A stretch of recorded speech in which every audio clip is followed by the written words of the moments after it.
వికసిత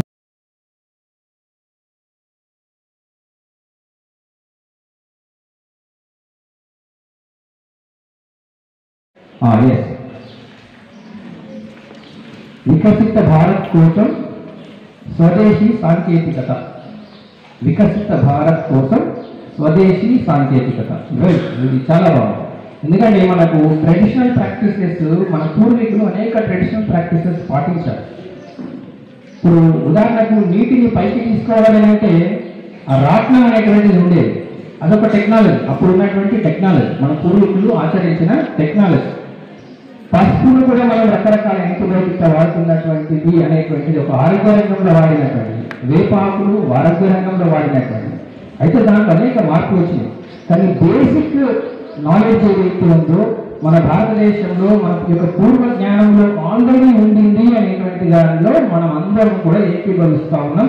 పైగా మన పూర్వీకులు వీటన్నిటిని ఆచరించారు కాబట్టి నా భారతదేశమే గతంలో వైజ్ఞానవంతమైన దేశంగా పరిణమిల్లింది అనేటువంటి ఒక మాటను వినడము మనకు ఎంతో సంతోషదాయకంగా కనిపిస్తాం.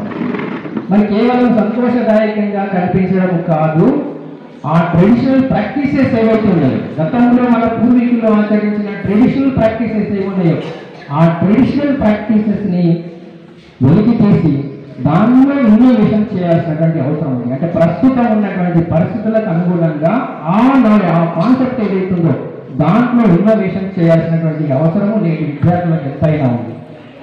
మనకు డాటా చెప్తా ఉంది, లెక్కలు చెప్తా ఉంది. ప్రపంచవ్యాప్తంగా చూసినట్లయితే అనేక ఇన్నోవేషన్స్ చేసి పేటెంట్ రైట్స్ కోసం ఎక్కువ సంఖ్యలో అప్లై చేసుకున్నటువంటి దేశాల్లో మనకు అమెరికా మొదటి స్థానంలో, రష్యా రెండవ స్థానంలో, తర్వాత బ్రిటన్, ఆ తర్వాత జపాన్, ఆ తర్వాత మన స్థానం కూడా కొనసాగుతూ ఉన్నది.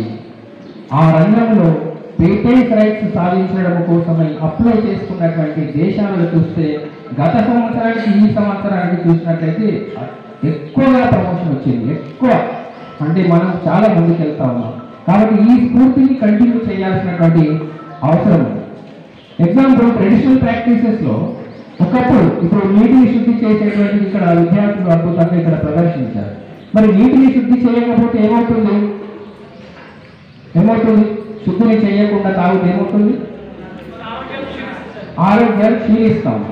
ఒకప్పుడు ఇప్పుడు సైన్స్ యొక్క కంప్లీట్ స్ట్రక్చర్ మనకు తెలియకంటే ముందు రోగాలకు కారణం అనేటువంటిది, రోగం ఎట్లా వస్తుంది, ఎందుకు వస్తుంది అంటే రకరకాలైనటువంటి పాపములు చేయడం వల్ల రోగం వస్తుంది అని అనుకునేవారు. పాపముల వల్ల, పాపములు చేయడం వల్ల రోగం వస్తుంది అని. కానీ లూయి పాశ్చర్ లాంటి శాస్త్రవేత్తలు కావచ్చు, మన భారతదేశంలో ఉన్న అనేక శాస్త్రవేత్తలు కావచ్చు, అనేక పరిశోధనలు చేసి రోగాలు రావడానికి కారణము అపరిశుభ్రమైనటువంటి ఆహార పదార్థాలు, అపరిశుభ్రమైనటువంటి నీటిని తీసుకోవడమే కారణము. దానిలో రకరకాలైనటువంటి జెమ్స్ ఉన్నాయి, చిన్న చిన్నగా మనకు కంటికి కనిపించినటువంటి ఉన్నాయనేటువంటి విషయం తెలియడం జరిగింది.